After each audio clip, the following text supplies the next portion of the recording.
ये भगवान को देखने वाली नज़र सत्संग में गुरु के ज्ञान से ही मिलती है। जो अभी एग्ज़ाम्पल हम सब लोगों ने सुना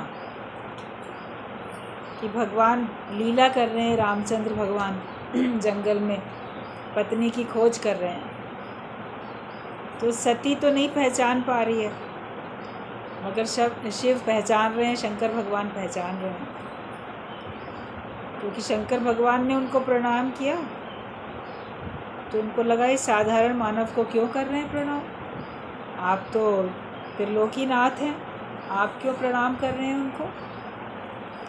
बोले वो जो है ना, दूर से देख के प्रणाम किया, कोई सामने नहीं गए थे, लेकिन देखो दूर से भी अगर देखो किसी को तो मन ही मन में झुक जाओ।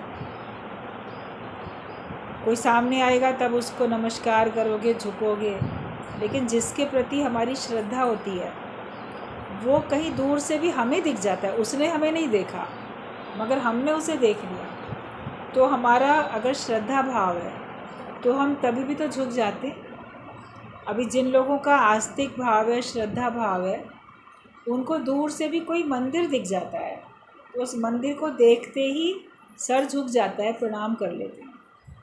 दूर से कोई मूर्ति दिख जाती है, कभी कभी किसी शहर में जाओ, कभी रास्ते में कहीं दूर भगवान के किसी भी रूप की बड़ी बड़ी मूर्तियाँ भी लगी होती हैं, ऐसी ओपनली लगी होती हैं बिना मंदिर के, वो लोगों को दिख जाती हैं। तो जिनका श्रद्धा भाव होता है तो जैसी मूर्ति दिखती है उनको झुक जाते हैं, नमस्कार कर लेते हैं। मंदिर देखा तो नमस्कार कर लिया, झुक गए, क्योंकि अंदर श्रद्धा है और ये विश्वास है कि मंदिर अगर है तो मंदिर के अंदर तो भगवान की मूर्ति है ही है, तभी तो वो मंदिर है। मूर्ति अभी दिखी भी नहीं, लेकिन फिर भी मंदिर देखकर ही उसकी दीवारें, उसका खिड़की दरवाज़ा जो भी हमें दिखा उसको देख के प्रणाम कर लेते। बंद होता है मंदिर तो भी आप बाहर से भी चौखट को शीश नवा के चले जाते हो, हाथ जोड़ के चले जाते हो, उसको भी छू के सर माथे लगा के चले जाते। श्रद्धा है तब। और जिसमें श्रद्धा नहीं है तो सामने भी दिख जाएगा तो वो मुंह फेर के कहीं और चले जाएंगे कि शो करेंगे कि हमने तो तुम्हें देखा ही नहीं था। ऐसा भी होता है, जिनके प्रति प्रेम नहीं होता, जिनके प्रति श्रद्धा नहीं होती, तो लोग ऐसा भी करते हैं। या जिसको नहीं मानते हैं सामने भी देख के नहीं झुकेंगे, बोलेंगे हमारा इस व्यक्ति से क्या मतलब है। तो एक एक का जो शरीर है वो मंदिर है। कहते मंदिर मंदिर मूरत तेरी, फिर भी ना दिखे सूरत तेरी। तो हर मंदिर मंदिर में भगवान तुम्हारी मूर्ति है, लेकिन फिर भी हमको भगवान की सूरत दिखाई नहीं दे रही है। हमको ये शरीर रूपी मंदिर तो दिख रहा है, मगर शरीर के अंदर विद्यमान जो ब्रह्म है, जो भगवान है, वो हम नहीं देख पा रहे। वो देखने की नज़र हमको ज्ञान में आने के बाद मिलती है और हम देखना सीखते हैं। हम भगवान को पहचानते हैं और उसको देखना भी हमें आ जाता है, वरना देखने ही नहीं आता था, पहचानते ही नहीं थे। ये तत्व पे दृष्टि हो जाए कि सब भगवान है, तो शंकर भगवान ने तो उनको क्यों झुके, क्यों नमस्कार किया, क्योंकि शंकर उनको अपना इष्ट मानते हैं और रामचंद्र भगवान शंकर को अपना इष्ट मानते हैं। उन्होंने शिव की उपासना की है, रामचंद्र भगवान ने। जहाँ जहाँ भी आप देखो, रामेश्वरम में जाओ तो राम के ईश्वर, रामेश्वरम मतलब राम के ईश्वर, उन्होंने वहाँ पे शिवलिंग की स्थापना करके और पूजा की भगवान की। तब आगे गए लंका में रावण को सबक सिखाने के लिए, उसके अत्याचारों का, पापों का उसको फल देने के लिए। तो वो उनके ईश्वर है, वो उनके ईश्वर, दोनों एक दूसरे को झुकते हैं, ना कोई बड़ा ना कोई छोटा, लेकिन प्रेम श्रद्धा एक दूसरे के प्रति। और अभिन्न रूप है, एक ही शक्ति के अलग अलग रूप है। ब्रह्मा विष्णु महेश तीनों एक ही शक्ति के रूप हैं। एक निराकार ने पहले अपने को इस रूप में बनाया, फिर उससे सबको सृष्टि कैसे बनी, भगवान की उत्पत्ति साकार की कैसे, सब शास्त्रों में लिखा है कि पहले उन्होंने अपने को एक पुरुष रूप में बना लिया जो कि पूरे में जल है, जल में वो हैं, और फिर उन्होंने अपने से ही नाभि से कमल उत्पन्न करके ब्रह्मा को बना लिया, और उसी निराकार की मर्ज़ी से एक ज्योतिर्लिंग खंबा ऐसे प्रकट हो गया उन लोग के बीच में। तो उधर बोले ये कौन कैसे प्रकट हुआ, तो ब्रह्मा जी और विष्णु लीलाएं हैं सारी, वो देखने के लिए गए इसका आदि और अंत। एक तो ऊपर की तरफ गया, देखें ये कहाँ ख़त्म हो रहा है, ये जो ज्योतिर्पुंज है, ये जो ऐसा जगमगाता हुआ ये है, और एक नीचे गया कि पाताल में कहाँ तक। कितना भी चलते गए ना उसका अंत पता चला ना आदि पता चला, थक हार के दोनों वापस लौटा। बोले ये वो शक्ति है जिसका आदि है ना अंत है। और फिर कैसे शब्द गूंज गए, ओम गूंजा, शिव का नाम सब हुआ, रूप बन गए, ये सारी कहानियाँ आती हैं कि शक्ति का आदि है ना अंत है। और फिर उसने रूप धारण कर लिया, शंकर भगवान का रूप धारण किया। तो लेकिन है तो उस एक शक्ति के, उस एक भाव में आना है, ब्रह्म के भाव में आना है। तो भगवान जो है वो तो पहचानता है, और भगवान लीला भी कर रहा है। कितना अच्छा एग्जाम्पल दिया कि पिक्चर में, नाटक में कलाकार को पता है कि मेरे पास बहुत पैसा है, मेरे पास परिवार सब बड़ा अच्छा है, किसी की मृत्यु नहीं हुई है, लेकिन पिक्चर में या नाटक में अगर उसको निर्धन का रोल करना पड़ता है तो कितना गरीब होके गिड़गिड़ाता दिखता है, वो तो नाटक कर रहा है। या उसके परिवार का पिक्चर में, नाटक में अगर कोई किसी का मृत्यु का मान लो सीन है, उसमें वो ऐसे बिलख बिलख के अपना शोक प्रकट कर रहा है जैसे सचमुच में उसके परिवार का वो व्यक्ति चला गया दुनिया से, या खो गया, गुम हो गया, उसको ढूंढ रहे हैं। तो कितनी नेचुरल एक्टिंग करते हैं। तो रामचंद्र भगवान की भी लीलाएं चल रही थी, वो पत्नी को खोज रहे थे और ये उनकी लीला थी। मानव आकार में आके मानवीय उनकी लीला चल रही है। तो भगवान शंकर तो पहचान रहे हैं कि ये इनकी लीला है, लेकिन और लोग नहीं पहचान रहे। जो सती साथ में है वो नहीं पहचान रही। भाई वो कैसे पहचाने, उसकी दृष्टि अभी वैसी नहीं है। और जब हम भगवान नहीं जानते, भगवान नहीं पहचानते हैं, तब हम लीलाओं में अटक जाते हैं। अगर हमको अंदर में ये अच्छी तरह से ज्ञात हो जाए, हमारी ब्रह्माकार वृत्ति और दृष्टि हमारी ब्रह्म वाली बन जाए, तो फिर हम देखेंगे कि हमको किसी का भी आकार या उसकी लीलाएं हमको भ्रमित नहीं करेंगी, वरना मन तो भ्रमित हो जाता है। तो वो कहती है कि आपने इनको दूर से भी देख के प्रणाम किया, ये साधारण लोगों को। वो कहते हैं कि ये साधारण नहीं है, ये तो साक्षात ब्रह्म स्वरूप है, मेरे भी इष्ट है। तो बोली मुझे विश्वास नहीं होता, अगर ये भगवान है तो क्या इनको पता नहीं इनकी सीता कहाँ चली गई है? तो फिर ये क्यों खोजते फिर रहे हैं और दुखी होते हुए दिखाई दे रहे हैं? बोले इनकी लीला चल रही है, नाटक है, नाटक देखो। तो भी वो विश्वास नहीं कर पाती, कहती मुझे नहीं विश्वास हो।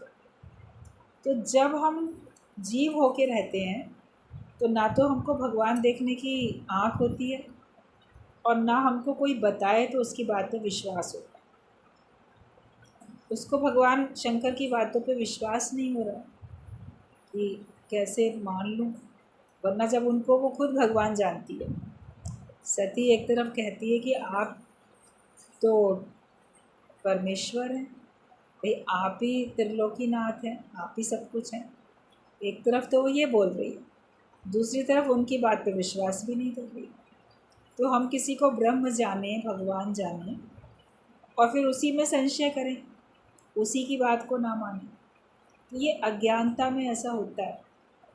मनुष्य कहता तो रहता है मैं आपको भगवान मानता हूँ, मैं आपको बहुत समझता हूँ, मगर फिर भी उनकी भी बातों में कई बार संशय आता है कि क्या ये सही बोल रहे हैं, कहीं गलत तो नहीं बोल रहे हैं। तो जब शंकर भगवान ने देखा कि पार्वती के अंदर सुनने के बाद भी संशय है कि ये पता नहीं है भगवान की नहीं, कहती है परीक्षा लेके देखें कि ये भगवान है कि नहीं, क्या पता साधारण है। तो शंकर भगवान तो बैठ गया एक जगह, बोले सती अगर तुमको जाना है तो जाओ, परीक्षा ले आओ जाके। चली भी गई परीक्षा लेने। जो अपने को जीव मानेगा वही दूसरे की परीक्षा लेना चाहेगा, देखें ये पूरा ज्ञानी है कि नहीं, देखें ये भगवान है कि नहीं। लेकिन जो तत्व से देखेगा वो तो जानेगा है ही भगवान ना, बाकी लीला चाहे कोई कैसी भी करता है। हम उसके नाटक में क्यों अटके, मगर उसने भी सबको पता है स्टोरी आप लोगों को, कि उसने परीक्षा लेने के लिए सोचा ये सीता को खोज रहे हैं तो मैं क्यों ना सीता का रूप बना के ही चली जाऊँ, तो ये खुश हो जाएंगे, जिसको हम ढूंढ रहे थे वो मिल गई, तो मैं फिर असली रूप में आके बता दूंगी देखो तुमने तो नहीं पहचाना। सीता का ही रूप बना के चली गई। मगर रामचंद्र भगवान ने जैसे ही देखा उन लोग के सामने पहुंच गई, राम और लक्ष्मण के सामने सीता का रूप बना के, उन लोगों ने तो सर झुका के हाथ जोड़ के प्रणाम किया। रामचंद्र भगवान ने कहा माता आप इस वन में अकेली कहाँ घूम रही हैं, और शंकर भगवान कहाँ हैं, उन्हें कहाँ छोड़ आए। अब ये तो सुनते ही तो वो शर्मिंदा हो गई ना, घड़ों पानी पड़ गया उसके ऊपर। मैं तो आई थी इनको ऐसे भ्रमित करने की मैं सीता हूँ, सीता का रूप धारण कर रखा है तो भी इन्होंने मुझे पहचान लिया, और बल्कि जता दिया कि शंकर भगवान कहाँ हैं, उनको कहाँ छोड़े, आप अकेली माता कैसे घूम रही। तो बोली कुछ नहीं, बोली कुछ नहीं, और वापस लौट गई शर्मिंदा हो। तो जो व्यक्ति कभी अपने आप में शर्मिंदा हो जाता है और बात नहीं मानता है तो उसको अंदर अंदर तो होता है पछतावा। अब उसको पछतावा भी हुआ, और वो 2 मिनट तो वहीं कहीं जाके बैठ गई, उसको लगे राम सीता लक्ष्मण घूम रहे हैं, कहीं कुछ सर चकरा गया, बोली ये कैसी लीला हो रही है। फिर आखिरकार भगवान शंकर के पास पहुंची, तो नासमझी में जब भगवान ने पूछा तुमने ले ली परीक्षा, तो उसने झूठ बोल दिया कि नहीं नहीं मैंने कोई परीक्षा नहीं ली। तो हमारे ही किए हुए का दंड हमको मिलता है। हम सारे संसार से भी झूठ बोलते हैं और भगवान से भी झूठ बोलते हैं, और कभी भय के कारण, शर्मिंदगी के कारण, किसी भी कारण से मनुष्य बात को छिपा लेता है। और क्यों झूठ बोल लेता है कि ताकि लोग उसको गलत ना समझें। उसकी और कई इंटेंशन होती हैं, मगर एक ये भी होती है कि सती की जो भी इंटेंशन थी कि अब मैं वैसी शर्मिंदा हूँ, अब ये फिर मेरे से कहेंगे देखो मैं तो पहले ही कहता था, तुम क्यों गई परीक्षा लेने के लिए।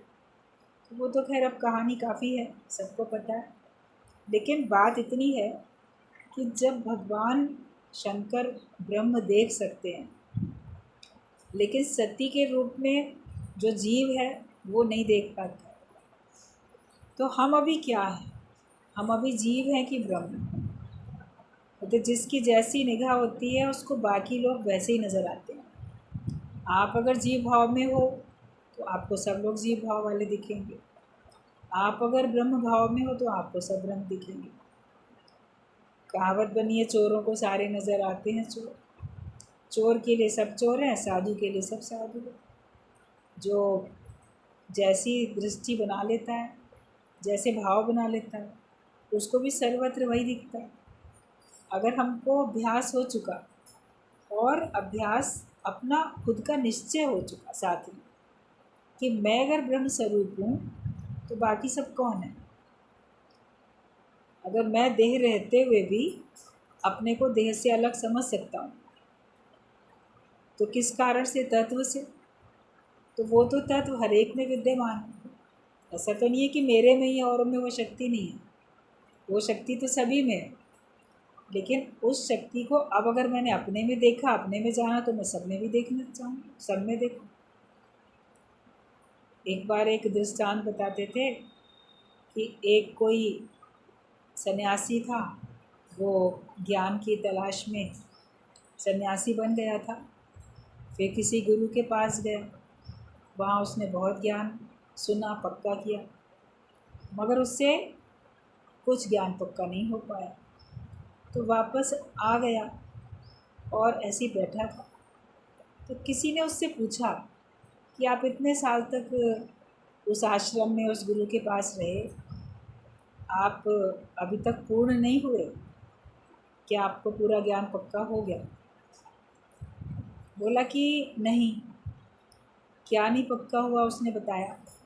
बोला जब मैं गया तब गुरु ने कहा कि गुरु को भगवान जानो। गुरु जो है वो निराकार का साकार रूप होता है, गुरु में भगवान बसते हैं। जिसे कहा जाता है कि माता पिता और गुरु, उनमें हमें भगवान जानना चाहिए। वो धरती पे साकार रूप में साक्षात भगवान है, बच्चे के लिए उसके माता पिता और गुरु हर एक के वही होते हैं। तो गुरु को भगवान करके देखो।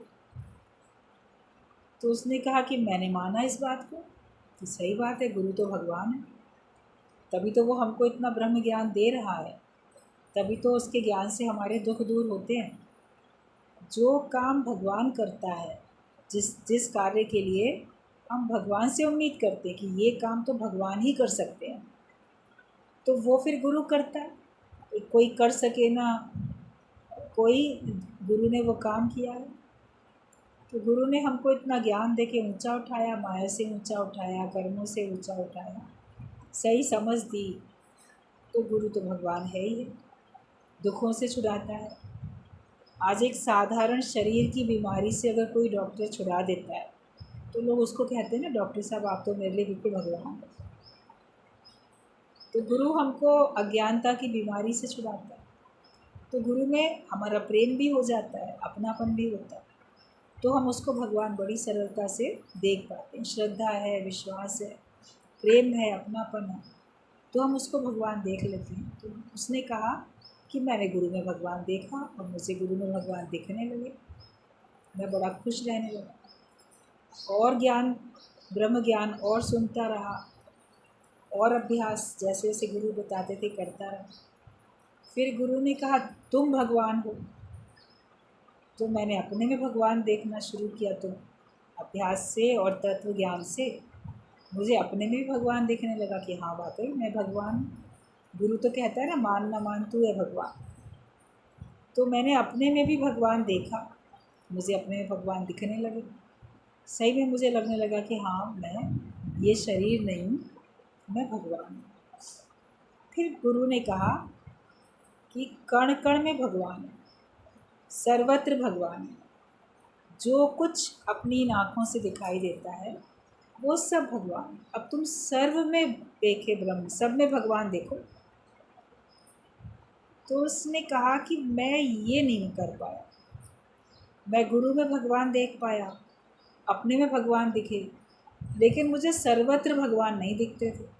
मुझे लोगों का नाम, रूप और उनका कार्य, उनके कर्म, उनका व्यवहार, उनका स्वभाव, ये सब आगे आ जाता था, जिस कारण से मैं सबको भगवान नहीं देख पाता था। ये प्रैक्टिस मैं नहीं कर पाया। बहुत चाहा, लेकिन मुझे लगता था ये तो भगवान हो सकता है, ये नहीं हो सकता।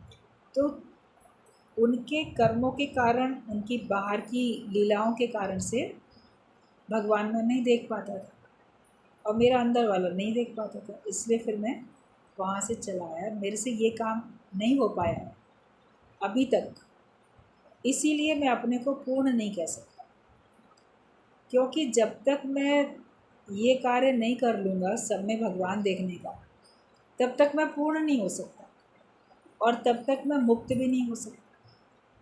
क्योंकि कहीं ना कहीं हम अंदर से सूक्ष्म तौर पे कहने के लिए आते हैं कि हम भगवान हैं, मगर सूक्ष्म तौर पे अपने को भी तो जीव मान रहे हैं। तभी तो हम दूसरे में भगवान नहीं देख पा रहे हैं, और हमारी नज़र में कहीं ना कहीं दूसरा है। वो अच्छा है या बुरा है ये अलग बात है, लेकिन दूसरा भाव तो है। और दूसरा भाव जाने से हमारे अंदर में कहीं ना कहीं उसके प्रति कुछ अलग भाव बन जाता। अपना आप हम नहीं देख पाते और दूसरा भाव हमको भगवान देखने में रुकावट डाल देता। तो ये हमें अभ्यास करना है कि हमें भगवान सर्वत्र दिख जाए, और यही सतोगुणी भक्ति कही जाती है। किसी एक में भगवान देखना, एक ही शरीर में, बस सिर्फ मेरा गुरु भगवान है और तो कोई दुनिया में भगवान है ही नहीं। या जिसको मैं मानता हूँ, राम को, कृष्ण को, हनुमान को, दुर्गा देवी को, जिसको भी मैं मानता हूँ, जो मेरा इष्ट है, बस वही भगवान है और कोई भगवान है ही नहीं। तो किसी एक में भगवान देखना, ये तमोगुणी भक्ति कहलाती है। भक्ति तो है, मगर भक्ति का प्रकार है कि वो तमोगुणी भक्ति कहलाती है। और किसी में भगवान देखो, किसी में नहीं देखा, या कभी देखा और कभी नहीं देखा। आज तो कोई भगवान दिखता है, कल कहेंगे ये भगवान नहीं है, या आज भगवान नहीं दिख रहा है, कल बोलेंगे ये भगवान है, फिर बोलेंगे नहीं नहीं ये नहीं है, फिर बोलेंगे हाँ हाँ ये है। तो कभी दिखता है, कभी नहीं दिखता, या किसी किसी में है भगवान, उस में नहीं है। तो ये हमारी फिर रजोगुणी भक्ति है, क्योंकि हमारी वृत्ति स्थिर नहीं है, चंचल है। कभी देखते हैं भगवान, कभी नहीं देखते। लेकिन सदा भगवान दिखें और सब में दिखें, ये हमारी फिर सतोगुणी भक्ति हो जाती है। जहाँ तक जाति दृष्टि है, जहाँ तक फैली सृष्टि है, सर्व मम रूप, सब तरफ मेरा अपना रूप। और अपना रूप देखने में आपको अभ्यास करना पड़ेगा, अपने से मेहनत करनी पड़ेगी, बिना पुरुषार्थ के नहीं होता। क्योंकि अलग अलग भावनाएं आ जाती हैं। गुरु जी की वाणी में सब सुनते हो आप लोग, आज भी सुन रहे थे, कैसी अलग अलग भावनाएं आती हैं। तो उन भावनाओं को हमें कंट्रोल करना, वरना द्वैत के कारण से सब विकार आते जाएंगे धीरे धीरे। अद्वैत में रहोगे तो विकार नहीं है, सारे विकार द्वैत में ही होते हैं। दूजा भाव रखने से द्वैत है तो द्वेष है, ईर्ष्या है, जलन है, कामना है, क्रोध है, लोभ है, मोह है, अहंकार है, क्या नहीं, वो सब दूसरे के साथ ही तो है जुड़ा हुआ। एक अपने को ब्रह्म जानो, आत्मा जानो, तो कुछ भी नहीं है। ब्रह्म ज्ञान सुनने में सरल है, उसको प्रैक्टिकली जब करोगे कभी उलझन हो सकती है, लेकिन जिसका सच्चा गुरु जिसको मिला, ब्रह्म ज्ञानी गुरु, और वो हमें सरल करके दे देता है। जैसे सारी मेहनत ब्रह्म ज्ञानी गुरु हमारे लिए कर लेते हैं और हमको सब सरलता से दे देते हैं। जैसे कोई किसान हो और वो अनाज अपने खेत में उगाने के लिए फसल बोता है, कितनी मेहनत करता है, उसकी संभाल भी करता है। फसल पक जाती है, उसको काटेंगे, घर में लाएंगे, फिर उसको तैयार करेंगे, उसमें से पीस के आटा बना के, मान लो रोटी फिर बनाई, भोजन की पूरी थाली तैयार की, बनाया, बनाने में मेहनत है, फिर बस किसी के सामने परोस के रख दी बड़े प्यार से, लो इसको तुम खाओ। तो खाने में क्या मेहनत है? जो थाली हमारे सामने आई उसमें कितने तरह के व्यंजन हैं, दाल चावल, अनेक तरह की सब्जियां, रोटी, ये वो। कभी दावत में देखा करो कितनी तरह के होते हैं। अपने घर में भी दो चार चीज़ें तो बना ही लेते हो, कभी एक भी मान लो बनाते हो। तो सामने जो थाली आई है, आप तक पहुंचने में उसको कितनी मेहनत पड़ी है, जिसने भी, उसने कितने लोगों से मेहनत ली, और फिर आपके पास आई और बना के प्यार से जिसने आपको दी, आपको सिर्फ उसको खाना है और खा के हज़म करना है। कभी आप अपने हाथ से नहीं खा पाते हो या नहीं खा रहे हो, कोई आपको प्यार से आपके मुख में भी डालेगा, लो खाओ, तो आप चबाओगे, उसको निगलोगे, तो आप ना उतनी सी मेहनत तो करोगे। उसको अपने अंदर ग्रहण करने के लिए तो मेहनत करनी पड़ेगी, बाकी सारी मेहनत तुम्हारे हिस्से की कोई और कर दे। और अंदर हाजमा शक्ति भी होनी चाहिए। चला जाए अंदर तो उसको हजम भी कर सको, इतना तो अपने अंदर शक्ति भी रखनी पड़ेगी। तो ब्रह्म ज्ञान को अपने अंदर हजम करने की शक्ति रखनी पड़ेगी। भारी ब्रह्म ज्ञान है, सॉलिड है, ये हमारे अंदर टिका रहे और इसको अंदर ले जाने के लिए, ग्रहण करने के लिए आपका मन हो, खाना चाहो, भूख हो, साचे नाम की लागे भूख, उत खाए चलिए सब दुख। जिसको सच के नाम की भूख लग जाती है वो इस ज्ञान को अपने अंदर ग्रहण करता है तो उसके सारे दुख चले जाते हैं। जैसे आपने भोजन किया तो आपकी भूख मिट गई, आपने ज्ञान के वचन अपने अंदर आचरण में ले आए तो आपके दुख मिट गए। तो हमें भूख तो लगे ज्ञान की, पानी की प्यास लगती है, भोजन की भूख लगती है, तो उसके जुटाते हैं उसके साधन, उसको ग्रहण करते हैं। तो हमको सच के नाम की भी भूख प्यास लग जाए, उसको भी ग्रहण करो, प्यार से सुनो, आचरण में उतारो। आचरण में उतारने में आपको बलशाली बनना पड़ेगा भाई, इतनी हाजमा शक्ति हो तो हजम कर पाए, वरना कहाँ से अज्ञान आया कहाँ से चला गया। कोई खाए उसको वॉमिटिंग हो जाए या शरीर में ना लगे, लूज मोशंस हो जाए, तो उसका बेकार चला गया खाना। तो लोग कहते हैं ना कितना भी खाता है इसके शरीर को लगता ही नहीं। कभी कभी होता है किसी किसी को, उसको ट्रीटमेंट कराने पड़ते हैं। तो ज्ञान भी हमें लग जाए ना, हमें ज्ञान नहीं लगता, ज्ञान भी लगना चाहिए हमको। ये अपने से मेहनत हो जाए कि हम सर्वत्र भगवान देखें। एक ही बात है केवल कि जगत सारा मिथ्या है और ब्रह्म सत्य है, और उस सत्य में हमको स्थिति बनानी है। मिथ्या में भी जब तक शरीर है, प्राण है, उसके बीच में ही रहना है, लेकिन उसमें भी हमको भगवान करके देखना है, क्योंकि है वो भगवान का ही रूप। ये सारा जगत सूत में सूत की मणियों के सदृश मुझसे व्याप्त है। ये बात भगवान कृष्ण ने बड़ी क्लियर बोली है भगवद गीता में। ये मेरे से अलग नहीं है, वो भी तो भगवान की बनाई हुई है ना माया, उसका रूप अलग है, काम अलग है। आपकी परीक्षा के लिए है कि परीक्षा में पास होते हैं कि परीक्षा में फेल होते हैं, अटकते हैं उसमें या हम उससे नीचे उठ जाते हैं। कभी ऐसे गेम्स भी होते हैं ना, कई उलझाने वाले होते हैं, माइंड पजल हो जाता है आपका, तो वो खेल होते हैं, उसमें से आपको सही रास्ता निकालना पड़ता है कि हम सही रास्ते में चले जाएं। तो ज्ञान में आने के बाद जगत में कभी कैसा खेल दिखेगा, कभी कोई व्यक्ति आपसे कैसा व्यवहार करेगा, कैसा करेगा, मगर उस सब व्यवहार के बीच में भी हमें अपना ज्ञान याद रहे, तब तो आप मुक्त हो जाओगे। और वरना परीक्षा हुई, फेल हुए, तो फिर से पढ़ाई करो, सेम वही, तो पता नहीं कब से पढ़ते चले आते हैं सेम सेम पढ़ाई। अब की बार मेहनत कर लो कि अब की बार हमें पास हो जाना, इसी जन्म में ही प्रभु को पाके रहना।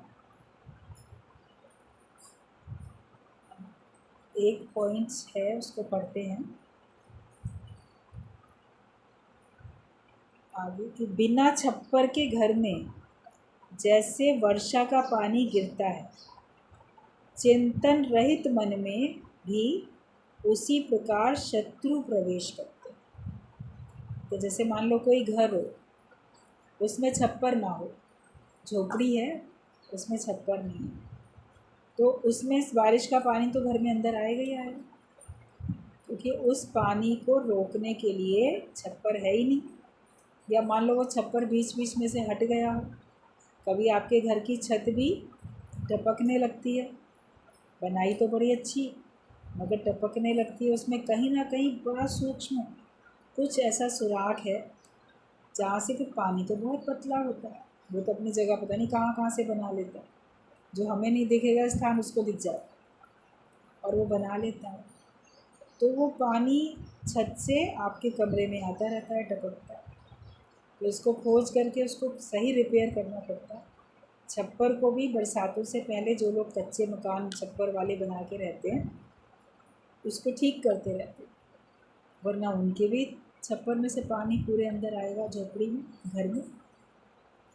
तो जैसे छप्पर नहीं है तो बारिश का पूरा पानी अंदर आ जाएगा, उसको कोई रोक नहीं पाएगा। ऐसे ही जो भगवान के नाम का मनन चिंतन है वो छप्पर की तरीके से हमारे जीवन में होता है।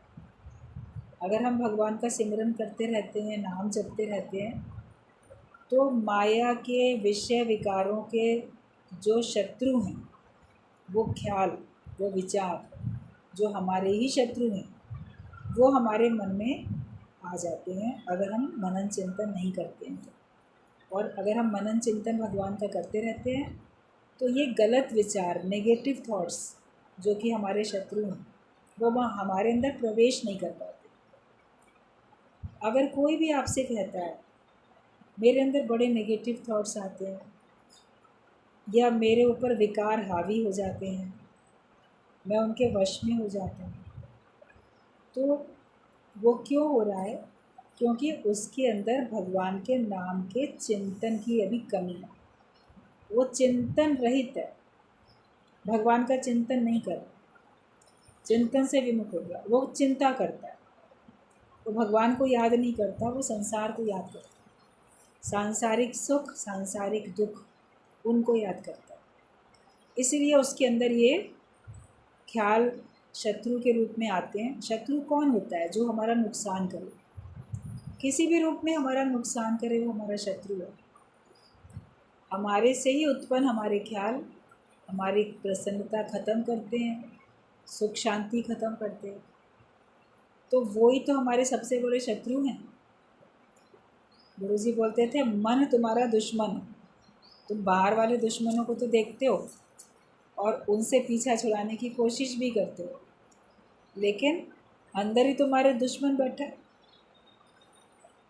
मन, जिसके अंदर से गलत गलत विचार तुमको परेशान करने के लिए उत्पन्न होते जा रहे हैं, तुमको भटकाने के लिए आते जा रहे हैं, ईश्वर से तुम दूर होते जा रहे हो। तो ये मन रूपी शत्रु, हमारा दुश्मन, हमारे ख्याल हमारे अंदर ना आए, इसके लिए अपनी छत होती है बड़ी सुरक्षा। घर में छत का होना, मजबूत छत का होना कितना ज़रूरी है। छत नहीं है तो वो घर घर ही नहीं है, उसमें आप रह ही नहीं सकते हो। और रहोगे तो आपको तो सर्दी गर्मी बरसात और भी पता नहीं क्या क्या, कोई भी आएगा उसमें से, पशु पक्षी कीड़े मकोड़े कोई भी आएंगे, इंसान भी कूद के आ जाएगा। छत बनी नहीं है, बिना छत के आप अंदर रहो तो कोई भी चोर डाकू लुटेरे कोई भी आ जाएंगे। तो छत कितनी आवश्यक है। छत से हम अपने को बहुत सुरक्षित महसूस करते हैं। बाकी तो दीवारों की भी ज़रूरत है, खिड़की दरवाजे की भी ज़रूरत है, एक कुंडी सिटकनी की भी ज़रूरत है, ताले चाबी की भी ज़रूरत है, सभी की ज़रूरत है। सबके मिलजुल के सहयोग से घर बनता है, मगर उन सब में छत इम्पॉर्टेंट होती है। इसीलिए हमने देखा है जब कोई अपने घर बनवाते हैं तो जिस समय छत डाली जाती है उस समय मज़दूर मिस्त्री वगैरह भी पूजा करके और छत को डालते हैं, और फिर कुछ भगवान का लड्डू वगैरह सबको बांट के प्रसाद ज़रूर करते हैं कि आज छत पर एक बड़ा काम हो रहा। बिना छत के घर घर नहीं। तो बिना भगवान के मनन चिंतन के हमारा जीवन जीवन नहीं, सही जीवन नहीं है। तो जिसके अंदर भगवान का नाम ही नहीं है, जो भगवान का मनन चिंतन करता ही नहीं है, तो उसके पास तो तमाम तरह के शत्रु आएंगे। तो हम अगर दुखों से बचना चाहते हैं, चिंताओं से परेशानियों से बचना चाहते हैं, अपने मन के नेगेटिव थॉट्स से, गलत विचारों से बचना चाहते हैं, सचमुच में माया से बचना चाहते हैं, तो हमको अपने सर पर, क्योंकि दिमाग में तो सब बातें रहती हैं, अपने दिल दिमाग में हमें हर समय भगवान का मनन चिंतन करना है, दिल से और दिमाग से, रोम रोम से, तन से हरि भक्ति का काम हो। क्योंकि अंदर जो चिंतन चले वो प्रभु प्रेम का, प्रभु ज्ञान का चले।